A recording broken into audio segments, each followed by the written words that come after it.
بچوں کی نالج اور لیول آف تھنکنگ کو سمجھ کر ان کو پڑھایا جائے. مطلب یہ ہے کہ آپ پہلے سے اندازے نہ لگائیں.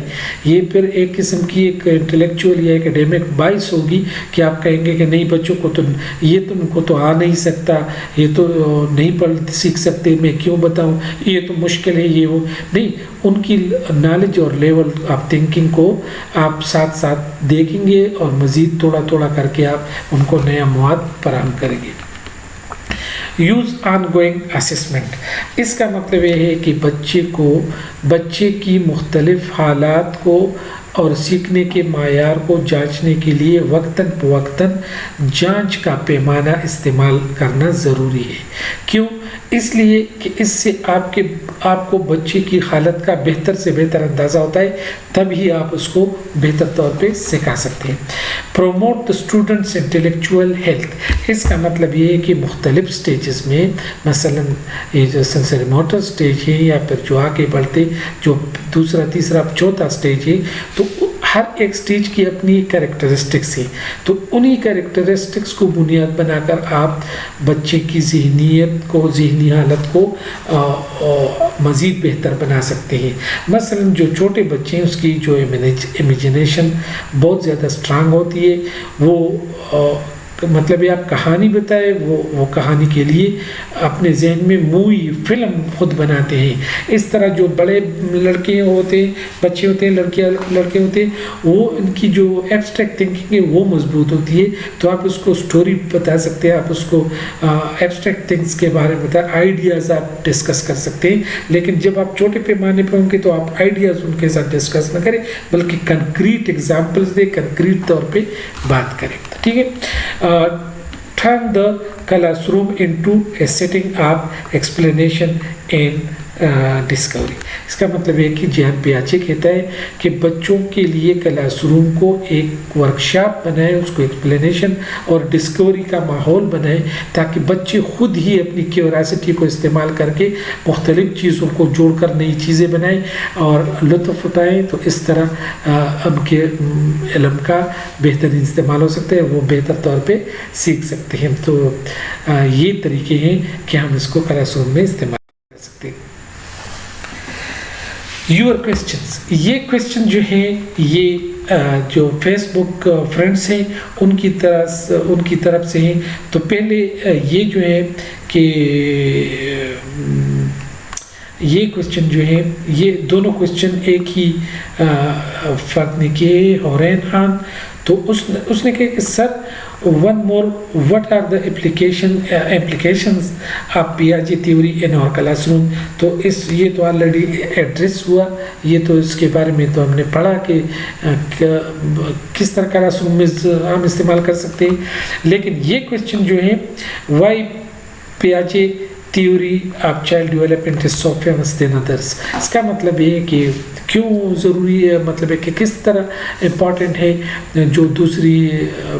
تو اس کا یہ ہے کہ پہلے جو سائیکالوجسٹ تھے, جو مثلا سیگمنڈ فرائڈ تھے یا اسکینر تھے یا جو ٹابا تھے, تو وہ ایک ہی پہلو پہ وہ بات کرتے تھے. مثلا ٹابا جو ہے نا وہ کہتے ہیں کہ بچوں کی ذہن خالی ہے اور آپ اس میں بنیں گے, یہ it is just like a plain slates, اور پھر آپ اس پہ کچھ لکھیں گے تو تب مطلب ہے کہ بچے سے آپ بہتر بھی بنا سکتے ہیں, برا بھی بنا سکتے ہیں. لیکن جیان پیاجے کہتے ہیں نہیں, اسکیماز ہیں, وہ ان کے پاس بچے کی آلریڈی فریمز ہیں, وہ خالی دماغ کے ساتھ نہیں آتے, وہ دنیا میں بھی خالی دماغ کے ساتھ نہیں آتے بلکہ ان کچھ فریمز لے کر آتے ہیں.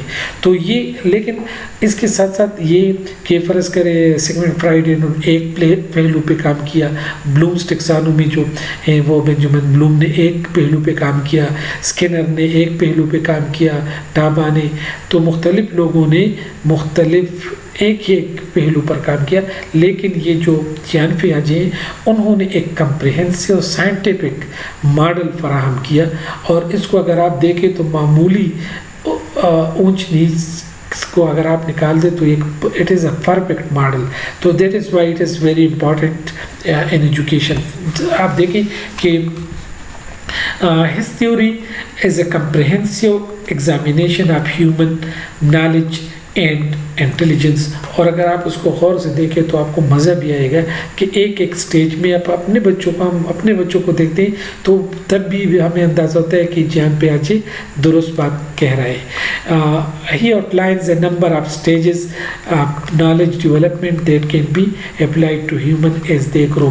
اور یہ ایک اصل میں اس کی افادیت جو یوٹیلیٹی ہے وہ یہ کہ آپ ان گروپ میں جو کریکٹرسٹک بتائے گئے ہیں چائلڈ ڈیولپمنٹ کی اس کو آپ اٹھا کر استعمال کر سکتے ہیں. So that is why it is very important.